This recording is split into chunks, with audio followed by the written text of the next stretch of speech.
Have you ever wondered what happens when someone who touched heaven and then fell to hell finally finds their true purpose? In the first part of Thomas Wright's story, we saw a man who had everything the world values lose absolutely everything: his career, his reputation, his freedom, and even his parents. We saw the beginning of his journey of redemption as he began to rebuild his life on a completely new foundation. But what happens when that redemption is tested? What occurs when the past he thought he left behind comes back to haunt him? And what does it really mean to be forgiven by others and by yourself? Get ready for the conclusion of this extraordinary journey of fall and redemption, where Thomas Wright will face his toughest test yet. 10 years had passed since Thomas Wright had left prison. The Wright Foundation now operated in 45 American states and had expanded internationally to 12 countries. Its financial literacy and microcredit programs had helped more than 1 million people lift themselves out of poverty and build financially stable lives. Thomas and Sarah had been blessed with 2 children, 8-year-old Henry, named after Thomas's father, and 6-year-old Elizabeth, who bore his grandmother's name. The family lived in a comfortable but modest house in the same small town where Thomas had grown up. His father's old church now housed the headquarters of the Wright Foundation. On a spring morning,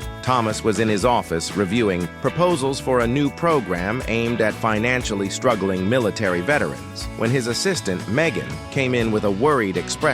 "Thomas, there's someone here to see you. He has no appointment, but insists that it is urgent." "Who is it?" asked Thomas, intrigued. "He said his name is Ryan Donovan. He said you knew your father." Thomas felt a shiver run down his spine. Michael Donovan, the man who had visited him in prison and helped him reconnect with his faith, had passed away 3 years earlier. Thomas had attended the funeral and briefly met Michael's son, Ryan, who worked as an investigative journalist in New York. "Send him in," said Thomas, standing up. Ryan Donovan walked into the office. He was a tall, thin man with the same strong chin as his father, but with a harsher, less compassionate expression. "Mr. Wright," he said formally, refusing the handshake offered by Thomas. "Thank you for having me unannounced." Thomas indicated a chair. "Your father was very important to me, Ryan. My door will always be open to your family." Ryan didn't sit down. Instead, he placed a briefcase on Thomas's desk. "I'm here professionally, Mr. Wright. I'm an investigative journalist for the New York Chronicle. We are preparing a special article on the rehabilitation and reintegration of white-collar criminals." Thomas felt his stomach sink. While he never hid his past, in fact, he often used it as part of his story to inspire others, there was something about Ryan's stance that made him instantly alert. "Of course," Thomas said quietly. "I'm always willing to share my experience if I can help others." Ryan finally sat down, opening the briefcase. "Your story is fascinating, Mr. Wright. The financial prodigy who fell from grace and then reinvented himself as a philanthropist and advocate for economic justice. It's almost too perfect." The tone in which he said the last sentence made Thomas straighten up in his chair. "What exactly are you implying, Ryan?" "I'm just doing my job, Mr. Wright. Fact-checking, connecting dots." Ryan removed some leaves from the folder. "For example, I found some interesting discrepancies related to his conviction." "Discrepancies?" Thomas frowned. "I was investigated exhaustively. I pleaded guilty. I served my sentence." "Yes, you pleaded guilty to financial fraud and insider trading. Serious crimes, certainly, but relatively contained." Ryan paused significantly. "What intrigues me is that during my investigation, I found evidence suggesting that his activities may have been much more extensive than what was presented in court." Thomas felt his heart race. There were, in fact, aspects of his past that never came to light during the investigation. Questionable transactions that he had structured in such a complex way that not even federal investigators could fully unravel. People who had been harmed without ever knowing the true cause of their financial losses. "Ryan," Thomas said carefully, "I don't know what kind of evidence you believe you have found, but I assure you that I have cooperated fully with the authorities." "I'm sure you do," Ryan replied with a smile that didn't reach his eyes, "but I'm particularly interested in a number of transactions involving Donovan Construction." Thomas felt as if he had been punched in the stomach. Donovan Construction was the family business that Michael Donovan had built over decades, a company that had mysteriously failed shortly before. Thomas was arrested. "A Donovan Construction?" repeated Thomas, struggling to keep his voice steady. "Yes, my father's company." Ryan stared at him directly. "The company he lost a few months before you went to prison, the company that employed 200 200 people in our community, including my older brother, who never fully recovered from the blow. Thomas felt the room spin. He knew exactly what Ryan was talking about. In his darkest days on Wall Street, Thomas had structured a derivative complex that essentially bet against mid-sized construction companies during the housing crisis. Donovan Construction had been one of many companies affected, although Thomas had never made the connection to Michael Donovan. My dad never knew, Ryan interrupted, his voice now trembling slightly. He lost everything. The company his grandfather had founded, our family's financial security, his health eventually. And yet, when he heard you were in prison, he felt compassion, visited you. It supported you. Ryan shook his head in disbelief. He never knew that you were partially responsible for the destruction of everything he had built. Thomas felt nauseous. The cruel irony of the situation hit him hard. The man who had reached out to him in his darkest moment, who had helped guide him back to faith, had been a victim of his own thoughtless action. Ryan, I didn't know. I swear I didn't know your father's company was among those affected. Does it matter? Asked Ryan, bitterly. You structured a financial product specifically designed to profit from the failure of companies like my father's. You bet against real people, real families, real communities. Thomas had no answer. Ryan was right. What do you intend to do with this information? Asked Thomas finally. Ryan closed the briefcase slowly. I'm still deciding. The article will be published in 3 weeks. I thought you should know. He got up to leave, but stopped at the door. You know what's harder to accept, Mr. Wright? My father died believing in you, believing that you had changed, that you were making up for your mistakes. He used to proudly show articles about his work, saying, I helped that man find his way. Ryan shook his head. He never knew you were the wolf who had devoured his own flock. With those words, Ryan left, leaving Thomas alone with the crushing weight of revelation. That night, Thomas couldn't sleep. Sitting on the porch of his home while Sarah and the children slept, he faced a painful truth he had kept buried for years. His redemption had been built on an incomplete foundation. He had confessed the sins that the world knew, but there were others, perhaps even more serious, that remained hidden. What do I do now, Father? He whispered in the darkness, addressing not only his earthly father, but also the heavenly. How can I fix this? Topic 2. The truth revealed. The next morning, Thomas canceled all his appointments and called an emergency meeting with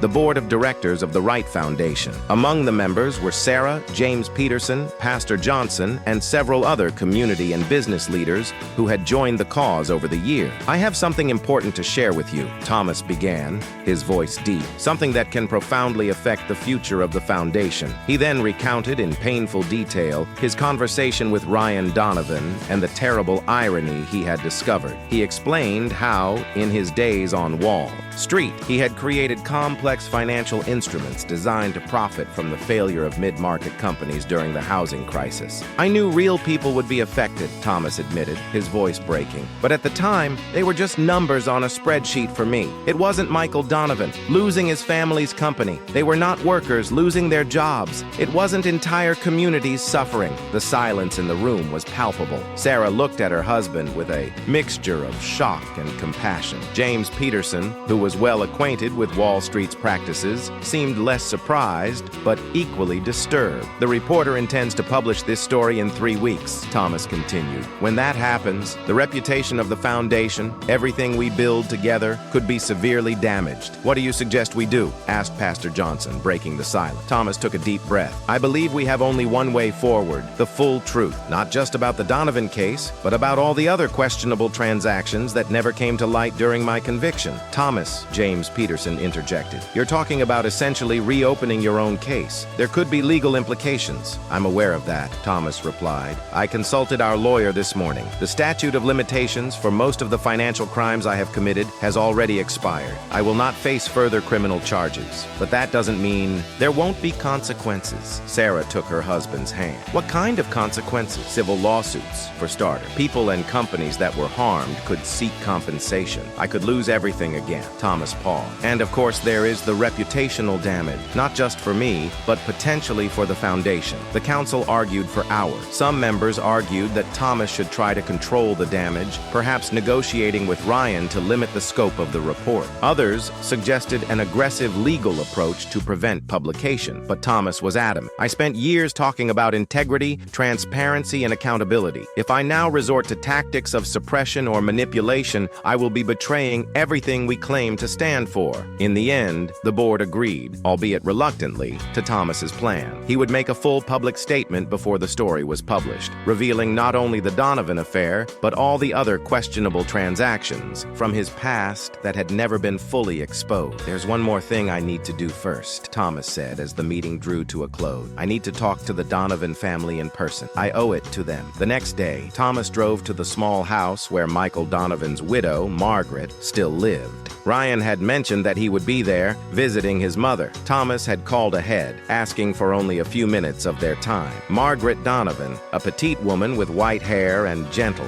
eyes that resembled her husband, greeted Thomas at the door. "Thomas Wright," she said with a sad smile. "Michael talked a lot about you." Thomas felt a wave of shame. "Ms. Donovan, thank you for having me. I know it must be difficult. Ryan told me about his visit to you," she said, leading him into the modest living room. "He's very angry." "Rightly so," Thomas replied sincerely. Ryan was sitting in an armchair, watching Thomas with cold eyes. She didn't get up when he entered. "Mr. Wright," he said formally, "I didn't expect to see him so soon. I came because you deserve to hear the truth directly from me," said Thomas, sitting on the couch indicated by Margaret. "And because I need to ask for forgiveness, although I know that I have no right to expect it." For the next hour, Thomas spoke openly about his actions on Wall Street. He explained, in terms they could understand, how he had structured the derivatives they bet against companies like Donovan Construction. He admitted that while he had not specifically targeted their company, he had deliberately created financial instruments that would profit from the failure of family businesses. "At the time, I told myself it was just business, just the market working," Thomas explained. "But the truth is that I knew that real people would be harmed. I just didn't care enough to stop." Margaret listened in silence, occasionally wiping away a tear. Ryan remained rigid, his face a mask of restrained anger. "Michael never fully recovered from the loss of the company," Margaret said finally. "Not financially, of course, but in his spirit. That company was his father's legacy, something he hoped to pass on to our children. My older brother, Jason, had worked there since he was 16, Ryan added. He had just been promoted to project manager when it all came crashing down. He never found a stable job again. Now he fights alcoholism." Every word was like a knife in Thomas's heart. These were not abstract statistics or collateral damage of a financial strategy. They were real people, real lives that he had helped destroy. "There's nothing I can say or do to undo the damage I've done," Thomas said, his voice breaking. "But I came here today to say that I will take full responsibility publicly. Before your report is published, Ryan, I will make a full statement revealing everything." Ryan looked surprised. "Why? That could destroy everything you've built." "Because it's the right thing to do," Thomas replied simply. "And because I owe it to your father. He showed me the way back when I was lost. The least I can do is honor his memory by being completely honest now." Thomas then did something he had not planned. He knelt before Margaret Donovan. "Mrs. Donovan, I know I have no right to ask for your forgiveness, but I want you to know how deeply I am sorry for the suffering I have caused your family. And I want to offer restitution, not just word." Thomas explained that he had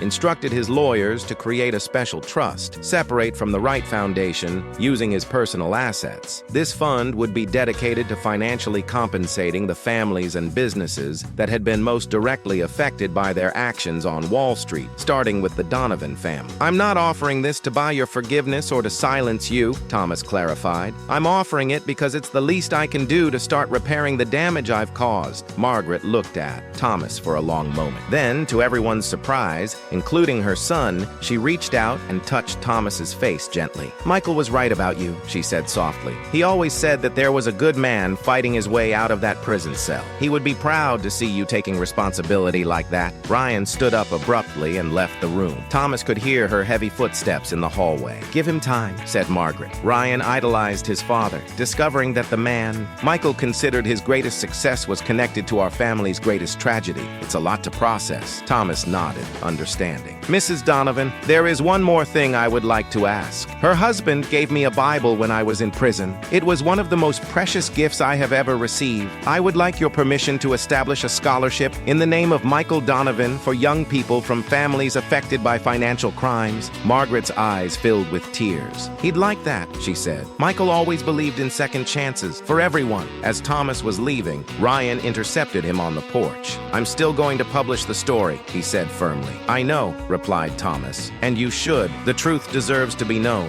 But Ryan hesitated. "I'm going to include what you're doing right now. The public declaration, the compensation foundation fund? People deserve to know that too. Thomas nodded gratefully. It wasn't forgiveness. He didn't expect or deserve it yet, but it was a small acknowledgement of his efforts to do what was right, even if belatedly. Subscribe now. Activate the notification bell. A week later, Thomas Wright stood on the podium in a packed conference room. Journalists from across the country had turned out following the announcement that the famed philanthropist and former Wall Street executive would make an important personal statement. Sarah was seated in the front row, along with Pastor Johnson and other members of the foundation's board. At the back of the room, Thomas spotted Ryan Donovan, notepad in hand, watching intently. "Good morning," Thomas began, his voice firm despite the nervousness he felt. "I thank everyone for coming. I'm here today to talk about truth, responsibility, and the long road to redemption." Over the next hour, Thomas did something unprecedented in the American corporate world. He voluntarily confessed to transgressions that had never been discovered. He detailed the complex financial strategies he had created, explaining in accessible terms how these instruments had harmed family businesses, pension funds, and entire communities. "When I was convicted 10 years ago, I took responsibility only for the crimes that were discovered," he explained. "Today, I'm here to take responsibility for everything, the known and the unknown, what's been proven and what's remained in the shadows." Thomas spoke specifically about Donovan Construction and dozens of other similar companies that had been affected by his strategy. He mentioned the compensation fund he was establishing with his personal assets. And more importantly, he offered an unreserved apology to the countless people who had suffered as a result of his action. "I have spent the last 10 years trying to rebuild my life on a foundation of integrity and service," Thomas concluded. "But I realized recently that this foundation still had cracks, unspoken truth, untaken responsibility. Today, I'm trying to correct that, not to save my reputation, but because the people who have been harmed deserve recognition, and because true redemption requires complete honesty." When Thomas finished speaking, the room was silent for a few moments. Then slowly, the questions began, hard, direct, relentless. Journalists wanted to know why he had waited so long to make this confession, if there were other secrets still unrevealed, how it would affect the Wright Foundation. Thomas answered each question, frankly, without trying to dodge or minimize his past actions. When asked if he feared further legal consequences, he replied simply, "I am prepared to face any consequence that comes. Truth is more important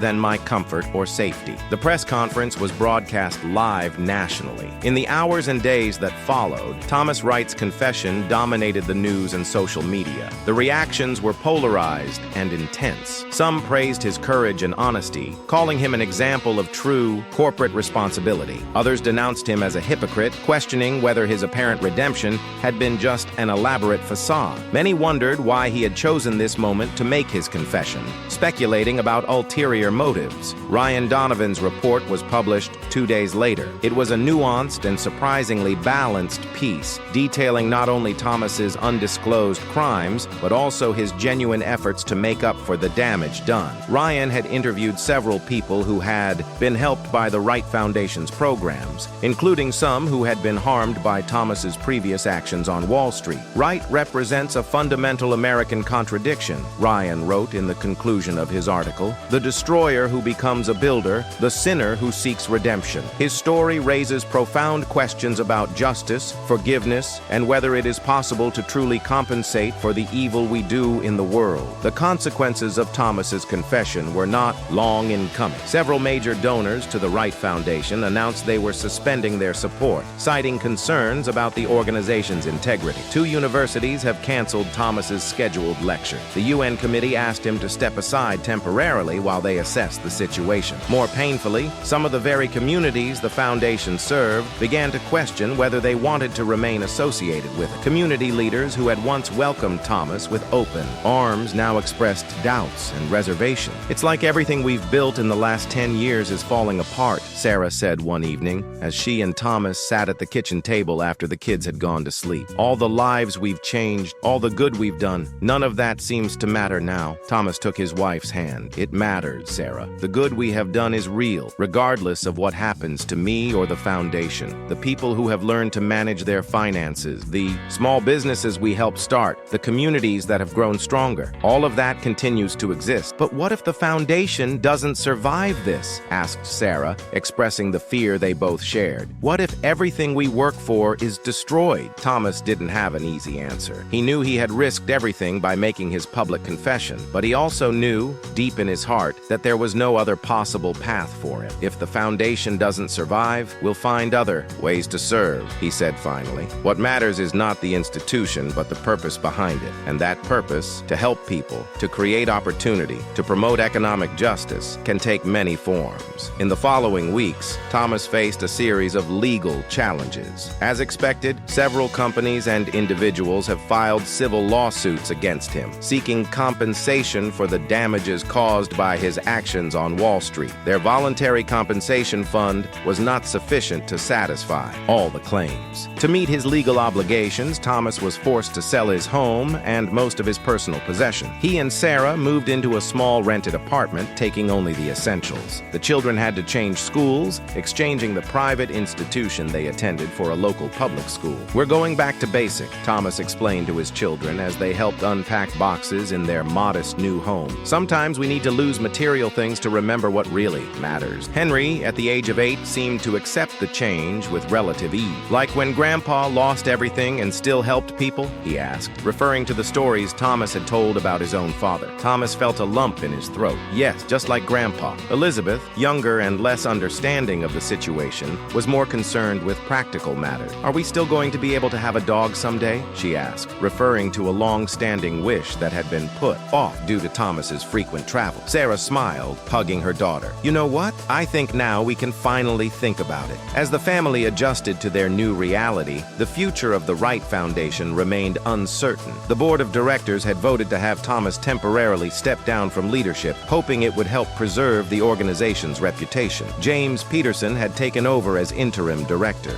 "It's not a rejection of you, Thomas," Peterson explained over a tense lunch. "It's an attempt to save the work you started. People need to see that the foundation is bigger than any individual." Thomas understood the logic, but it still hurt to be removed from the organization he had created, especially at a time when it was facing its greatest challenge. "Do whatever it takes to keep the programs running, James," he said. "That's all that matters." Without his work at the foundation to occupy it, Thomas found himself in uncharted territory. For the first time in years, he had time to reflect, time to be with his family, time to face the full consequences of his past and present action. One afternoon, while walking through the city park with Henry and Elizabeth, Thomas spotted a familiar figure sitting on a bench, Ryan Donovan, apparently engrossed in his laptop. "Kids, why don't you go play on the playground for a few minutes?" suggested Thomas. "I need to talk to someone." Thomas approached the bench hesitantly. "Hello, Ryan." Ryan looked up in surprise. "Mr. Wright, please, it's Thomas." He gestured to the bench. "Can I sit down?" Ryan nodded silently, closing his laptop. "I've read your article," Thomas said after a moment. "It was fair. Fairer than I deserved, probably." Ryan shrugged. "I tried to tell the full story, good and evil." "You won some award for it, I heard." "I was nominated for the Pulitzer," Ryan admitted. "But that's not why I wrote it." "I know." Thomas looked at his children playing in the distance. "How's your mother?" "She's fine. It asks for you, actually." Thomas felt a surge of emotion. "She's an extraordinary woman." "Yes." Ryan hesitated. "And my brother, Jason, began attending meetings of Alcoholics Anonymous. He said that his story inspired him in a way, the idea that it's never too late to change." Thomas couldn't hold back the tears that came to his eyes. The idea that his confession had somehow helped the man whose life he had helped derail was almost too much to bear. "Ryan," he said, wiping his eyes, "I know we'll probably never have a friendly relationship, and I understand that, but I want you to know that I'm grateful to you. You forced me to face a truth that I had buried for too long, and as painful as it was necessary." Ryan studied Thomas for a long time. "You know, when I started looking into his story, I was convinced that I was going to find a fraudster, someone who had swapped one type of scheme for another. But the more I dug, the more people I met whose lives had been genuinely transformed by their work." He paused. "Including my father. He really believed in you." "Your father saw something in me that I myself couldn't see at the time," Thomas said softly. "He showed me that there was a way back from the dark. I will never be able to pay this debt. Ryan nodded slowly. Maybe I don't need to. Maybe I just need to keep up the work. When Thomas returned home that night, he found Sarah sitting at the kitchen table with a strained expression on her face. "What's wrong?" he asked, worried. "James Peterson called," she said. "The foundation's board met today." Thomas felt his stomach sink. "Are they going to shut down operations?" To her surprise, Sarah smiled. "No. In fact, they received a substantial anonymous donation, enough to keep all the programs running for at least 2 years." Anonymous? Thomas frowned. "Who would do it now, with all the controversy?" "James doesn't know, or didn't mean to, but there's more." Sarah took an envelope from the table. "This has come to you today." Thomas opened the envelope and found a letter on letterhead from Princeton University, the same institution where he had given that memorable lecture years earlier. "They are inviting me to give a series of lectures," he said incredulously as he read the letter, "about business ethics and corporate responsibility. They say that my unique journey of transgression, confession, and attempt to make amends offers valuable lessons for future business leaders." Sarah smiled. "It seems like not everyone is jumping ship." Thomas sat up, stunned. Amid all the losses and rejections of the past few weeks, these small signs of hope seemed almost miraculous. "Maybe," he said slowly, "this is not the end of the story after all. Sign up now. Activate the notification bell." 6 months after his public confession, Thomas Wright stood before a packed auditorium at Princeton University. He was no longer the polished Wall Street executive or the celebrated philanthropist of recent years. He was a simpler man now, wearing modest clothes with a few premature gray strands at his temples, visible marks of the trials he had endured. "Ethics is not a luxury," he told attentive students. "It's not something we can put aside when it's inconvenient or costly. It's the foundation on which every truly sustainable business must be built." Thomas's lecture series on business ethics had become surprisingly popular. Business, economics, and law students packed the auditorium weekly to hear the man whose dramatic fall and subsequent journey of redemption had captured the national imagination. "What makes my perspective different," Thomas continued, "is that I'm not speaking as someone who has always done the right thing. I'm speaking as someone who made terribly wrong choices and lived to see the damage he caused. When I say that greed destroys people, communities, even your very soul, I am not theory. It's my lived experience." After each lecture, Thomas took the time to answer questions, many of them challenging and direct. The students did not spare him, questioning his past and present motivations, pressing him on specific details of his transgressions, challenging him to defend his claim that redemption was possible, even after such significant damage. "How can we trust you now?" asked a young woman during one of these sessions. "You kept secrets for years, even as you presented yourself as a model of redemption. How do we know there are no more secrets?" It was a fair question, and Thomas treated it as such. "You can't know for sure," he replied honestly. "Trust is not something that can be demanded. It is something that is gained over time, through consistent actions. All I can say is that I am committed to the truth right now, the whole truth, no matter how painful or inconvenient it may be, and I invite all of you to hold me accountable for that." As Thomas's lectures gained notoriety, the Wright Foundation was undergoing its own transformation. Under the interim leadership of James Peterson, the organization had survived the initial crisis triggered by Thomas's confession. The mysterious anonymous donation had provided temporary financial stability, allowing essential programs to continue functioning. More surprisingly, new partnerships began to emerge. Companies that had initially distanced themselves from the foundation now returned, attracted by the radical transparency the organization had demonstrated during the crisis. The willingness to confront its founders' troubled past, rather than try to cover it up, had set a new standard for organizational integrity that resonated at a time of growing public skepticism toward philanthropic institutions. "People are tired of perfect facades and sanitized narratives," Peterson explained during a board meeting. Thomas's brutal honesty, as painful as it was initially, ultimately strengthened our credibility in the long run. The foundation had also implemented significant structural changes. An advisory board made up of people directly affected by financial crimes, including Ryan Donovan had been established to ensure that the organization remained true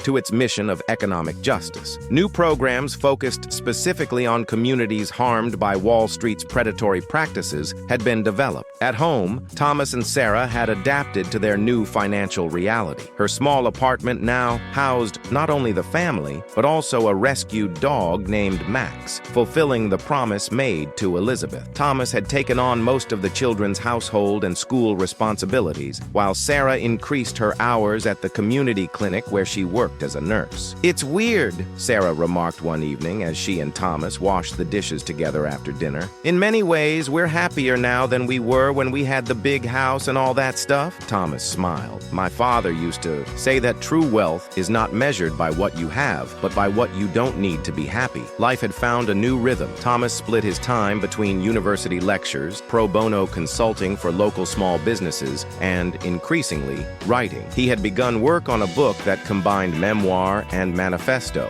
telling his full story while arguing for a fundamental overhaul of the American financial system. It was during this relatively quiet time that Thomas received an unexpected email from Emily Chen, the former Princeton class valedictorian who had interned at the Wright Foundation years earlier. Emily had gone on to a successful career at a major investment bank, but had kept in touch with Thomas over the year. "I need to talk to you," the email read. "It is urgent and confidential. Can I see you this week?" Intrigued and a little worried, Thomas agreed to meet her at a low-key cafe off campus. Emily arrived looking tense and exhausted, a far cry from the confident, energetic young woman Thomas remembered. After exchanging brief greetings, she went straight to the point. "I see it happen again, Thomas," she said, leaning over the table and lowering her voice. "The same patterns, the same predatory practices that you described from your days on Wall Street, just with different names and more sophisticated technology." Emily explained that her bank was developing high-frequency trading algorithms specifically designed to exploit vulnerabilities in emerging markets. The system specifically targeted fragile developing economies, profiting from monetary instability that could devastate entire communities. "When I started asking questions, I was transferred to another department," she continued. "When I continued to investigate on my own, I received a formal notice. Now I'm being monitored. I think they're going to fire me soon." Thomas listened with growing alarm. The situation Emily described was eerily familiar, not only echoing her own past mistakes, but potentially far more destructive due to the scale and speed allowed by modern technology. "Why are you telling me that?" he asked finally. Emily stared at him directly. "Because you're the only person I know who really understands how this system works from the inside, and yet had the courage to stand up against it. I need your guidance, Thomas. What should I do?" The question hovered between them, loaded with implications. Thomas knew better than anyone the price of opposing the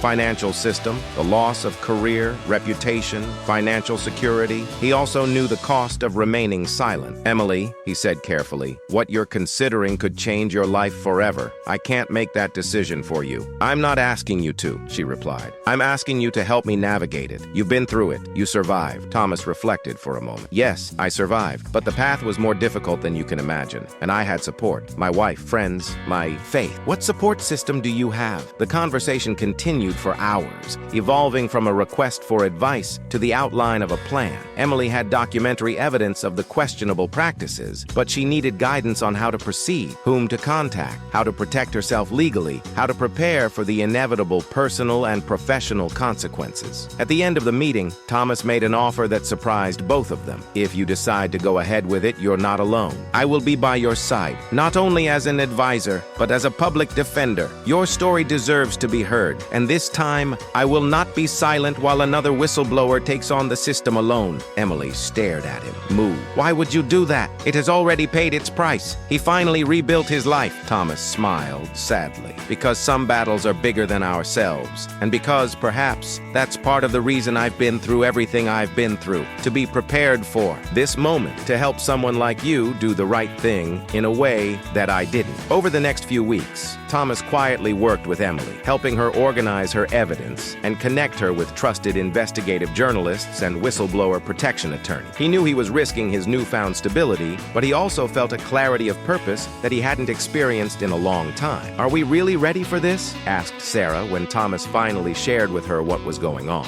"We just found our balance again." Thomas took his wife's hand. "I'm not looking for another crusade, Sarah. But when Emily came to me, I felt like I was looking at my younger self. The difference is that she's choosing the right path from the beginning, and she needs someone who understands what she's up against. Sarah studied her husband's face for a long moment. Do you really believe you can make a difference this time? That the system can change? I don't know if the system will change, Thomas replied honestly. But I know that people can change. I change. And if we can inspire more people within the system to find their conscience and their courage, maybe eventually the system itself will start to change as well. Sarah nodded slowly. So we'll do it together, as always. Emily Chen's story exploded in the national media as one of the biggest financial scandals of the decade. Its revelations about predatory algorithms designed to exploit vulnerable economies have triggered federal investigations, congressional hearings, and a significant drop in the value of the bank's share. As promised, Thomas was at Emily's side when she testified before a Senate committee. His presence, the former Wall Street executive who had confessed to his own crimes and sought redemption, lent additional credence to Emily's allegations and drew even more attention to the case. Mr. Wright, one senator asked during the hearing, based on your experience both inside and outside the financial system, do you believe that we are seeing isolated incidents of misconduct or systemic problems that require fundamental reform? Thomas didn't hesitate. Senator, what we are seeing are symptoms of a fundamentally unbalanced system, one that rewards value extraction over value creation, that prioritizes short-term gains over long-term sustainability, and that treats human communities as mere entries on a spreadsheet. We need not only new regulations, but a new paradigm for thinking about the purpose of capital in our society. Her testimony, along with that of Emily and other experts, has led to proposals for significant legislation targeting predatory practices in emerging markets and greater protection for financial sector whistleblowers. But for Thomas, the most profound impact of the case was not on the potential political changes, but on the individual lives it touched. Young professionals in the financial industry began seeking him out, sharing their own ethical concerns and seeking guidance on how to navigate morally complex situations without sacrificing their careers or integrity. In response to this unexpected demand, Thomas and Emily collaborated to create the Moral Compass Initiative, a program that offered confidential mentorship, educational resources, and community support to financial professionals facing ethical dilemmas. The show quickly gained participants from Wall Street to Silicon Valley, London to Hong Kong. We are creating a safe space for difficult conversations, Thomas explained during the launch of the initiative, a place where people can say, I'm uncomfortable with what I'm being asked to do, without fear of retaliation, and where they can find support to stand up for their values. The Moral Compass Initiative soon became a natural complement to the work of the Wright Foundation. While the foundation remained focused on financial education and economic development for underserved communities, the new initiative worked to transform the system from within, cultivating a generation of financial professionals committed to ethical practices. 2 years after Thomas's public confession, the board of the Wright Foundation voted unanimously to invite him to return as President Emeritus, not involved in the day-to-day operations, but serving as a spokesman and visionary for the organization he had founded. Their journey has become an integral part of our institutional identity, explained James Peterson when making the invitation. People trust us precisely because we don't claim perfection, but we demonstrate an unwavering commitment to truth and accountability. In a simple ceremony marking his return to the foundation, Thomas was surprised by the presence of Ryan Donovan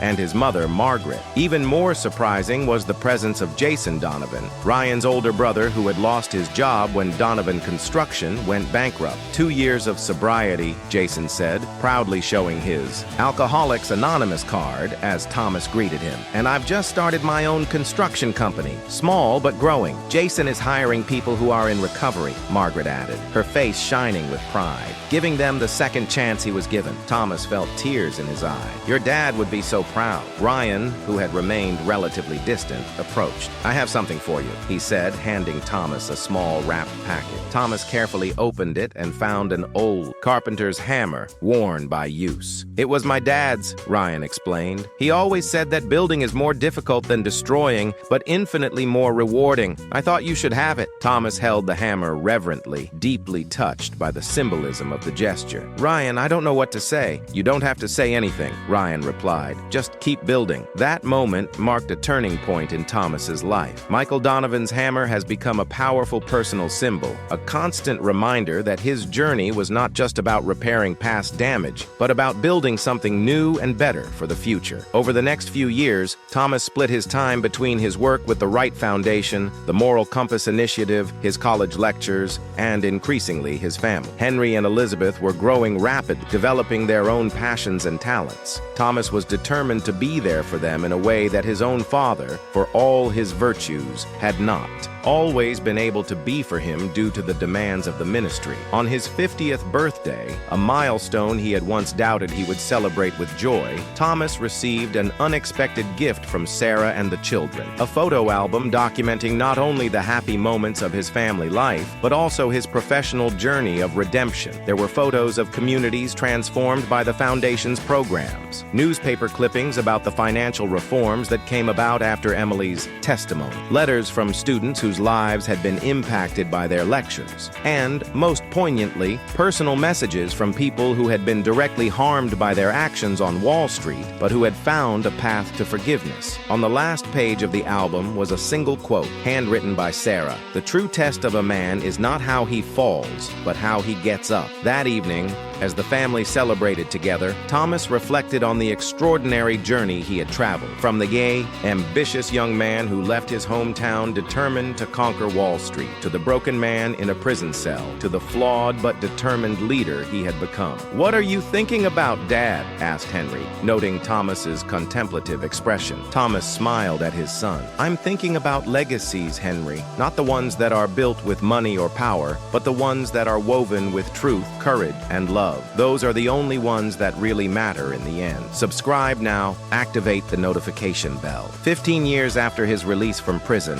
Thomas Wright was sitting alone in the small chapel of the church where his father had preached for so many years. The building was empty and silent, bathed in colored light that filtered through the stained glass windows. Thomas came here occasionally when he needed a moment of stillness and reflection. Today, the reason was special. He had just received the news that the last of the lawsuits against him had finally been resolved. After 15 years, the legal chapter of his story was officially closed. Sitting in the pew, Thomas held the old carpenter's hammer that Ryan Donovan had given him years ago. The wooden handle was polished by constant use, not in physical construction, but as a symbol that Thomas often used in his lectures and writing. "Father," he whispered in the empty sanctuary, "I hope you are proud." As if in response, a ray of sunlight pierced the stained glass window, projecting a colorful pattern onto the floor of the chapel. Thomas smiled, remembering how his father always said that God speaks through small signs to those who have eyes to see. The door to the chapel opened softly, and Thomas turned to see Sarah entering. At 55, she was more beautiful than ever in his eye, with silver threads framing her face and lines of laughter marking her eyes. "I thought I'd find you here," she said, sitting down next to her husband. "Henry called. He and May are on their way with, the baby." Thomas smiled at the thought of his son, now an economics professor at a state university, and his wife, a talented architect. Their first child, Thomas and Sarah's first grandchild, had been born just 3 months earlier. "And Elizabeth?" asked Thomas. "Still at the airport. The flight from Nairobi was delayed, but she promised to arrive on time for dinner." Thomas nodded, thinking proudly of his youngest daughter, who had followed in the footsteps of the Wright Foundation and was now working for an international development organization, implementing microfinance programs in East Africa. "All together again," he muttered. "It's rare these days." Sarah took his hand. "That's why tonight is so special." That night marked not only the end of Thomas's legal battles, but also the 20th anniversary of the Wright Foundation. A modest celebration was planned, not an extravagant gala, but an intimate gathering of people whose lives had become intertwined through the Foundation's work over the years. "Have you finished your speech?" asked Sarah. Thomas gave a soft laugh. "I've been trying for weeks. How to sum up 20 years in a few minutes? Speak from the heart," Sarah suggested simply, as he always does. When they arrived arrived at the community hall adjacent to the church a few hours later, Thomas was thrilled to see how many people had come. There were familiar and new faces, current and former foundation employees, beneficiaries of its programs, community partners, and even some of the finance executives who had gone through the Moral Compass initiative. In one corner, Ryan Donovan chatted animatedly with James Peterson. Near the drinks table, Emily Chen, now a respected financial reformer, was surrounded by a group of young professionals who clearly admired her. Margaret Donovan, now in her 80s, was seated in a chair of honor, receiving a steady procession of people who came to pay their respects. And to Thomas's surprise and excitement, there was a group of faces he didn't expect to see. People from his former life on Wall Street, including some who had testified against him during his conviction. They asked to come, James Peterson explained when he noticed Thomas's surprised look. They said they wanted to recognize the full journey. The celebration was simple but deeply meaningful. There was music, including a community choir made up of participants from the Foundation's program.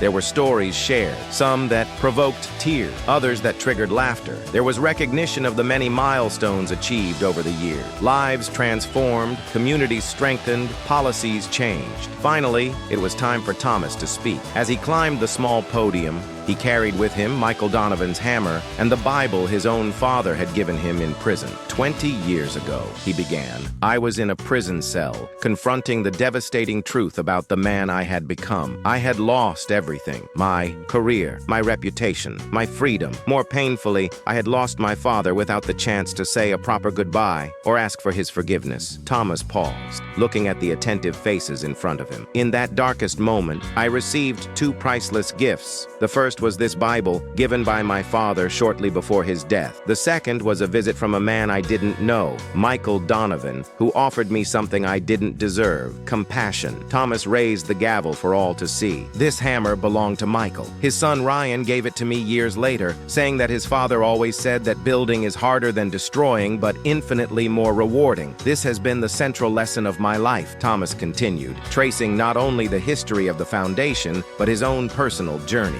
including the difficult moments, such as his public confession and the aftermath that followed. Many have asked me over the years if I regret that confession, he said. I regret having risked everything I had reconstructed to reveal truths that could have remained hidden. The answer is no, not for a moment, because I learned that true redemption cannot be built on secrets or half-truths. It must be founded on complete truth, however painful it may be. Thomas looked directly at Ryan Donovan, who nodded almost imperceptibly. I also learned that redemption is not a destination, but an ongoing journey. It's not something we achieve once and then move on. It is a daily commitment to truth, responsibility, and service to others. As he spoke, Thomas noticed an inconspicuous figure entering the back of the room, an elderly man he didn't immediately recognize. When the light fell on the man's face, Thomas almost lost his breath. It was Jason Donovan, Ryan's older brother, now with completely white hair and wearing a simple but elegant suit. The most profound lesson I have learned, Thomas continued, recovering from surprise, is that none of us is beyond redemption, and none of us can find it alone. We need each other to hold ourselves accountable, yes, but also to reach out to us when we fall,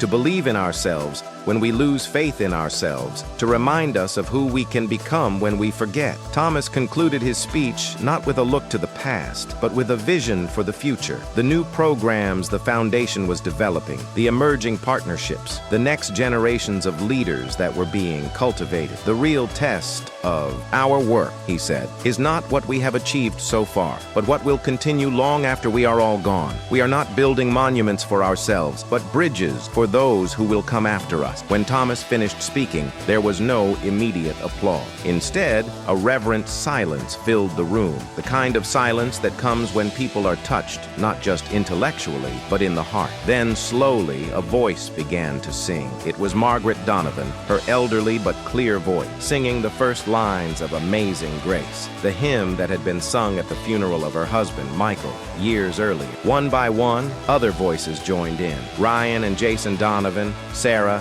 Henry and Elizabeth, James Peterson, Emily Chen, and gradually everyone in the room. The music grew, filling the space with its timeless message of grace and redemption. Thomas stood on the podium, unable to sing due to the emotion closing his throat. The words of the hymn about being lost and then found, blind and then seeing, captured his journey in a way that no speech could. When the song ended, Jason Donovan fought his way through the crowd to Thomas. The two men stared at each other for a moment, one who had lost everything due to the other's action, both transformed by time and circumstance. "Mr. Wright," Jason said, extending his hand. "It took me a long time to come, maybe too long." Thomas took the offered hand, barely able to speak. "It's never too late, Jason. Believe me, I know. My dad was right about you," Jason said softly. "He always said that you were proof that people can truly change. It took me a while to believe that, but now," he made a gesture spanning the room. "Now I see." Later that evening, when the celebration was over and the guests departed, Thomas remained in the empty hall with Sarah, Henry, Elizabeth, and their young grandson Michael, named after both Thomas's grandfather and Michael Donovan. "Father," said Henry, holding his son in his arms, "do you think he'll understand one day your whole story?" Thomas smiled, gently touching the sleeping baby's cheek. "I hope so. Not so that he knows about my mistakes or achievements, but so that he understands that life rarely follows a straight path, that we all fall, but what matters is how we get up, and that we are never beyond redemption." Elizabeth, who had inherited her mother's practical nature, asked, "What now? What's next for you, Dad?" Thomas exchanged a glance with Sarah. "Your mother and I are thinking about spending more time in the countryside. Maybe I'll finally write that book I've been putting off, and I definitely want to spend more time with this little one here." "But you're not going to retire completely, are you?" asked Henry, knowing his father well. Thomas laughed. "I don't think I'll ever completely retire from the work of building bridges and fixing what's broken. That's what I've been called to do." As the family left the hall together, Thomas paused briefly to look back. The empty space seemed to still echo with the voices and stories shared that night, a living testimony to the power of truth, forgiveness, and the possibility of a new beginning. Outside, the night was clear, the sky dotted with stars. Thomas took a deep breath of fresh air, feeling a peace he had sought for so long. "Let's go home," he said, taking Sarah's hand. As they walked together under the starry sky, Thomas reflected on the extraordinary journey he had traveled, from the ambitious young man who left his hometown determined to conquer Wall Street, to the broken man in a prison cell, to the flawed but determined leader he had become. He had lost the world, but he had found his soul. He had fallen deeper than he had ever imagined possible, only to find that even in the darkest valley, there was a way back to the light. "I had learned the hard way that true success is not measured by achievements or possessions, but by the impact we have on the lives of others. And perhaps more importantly,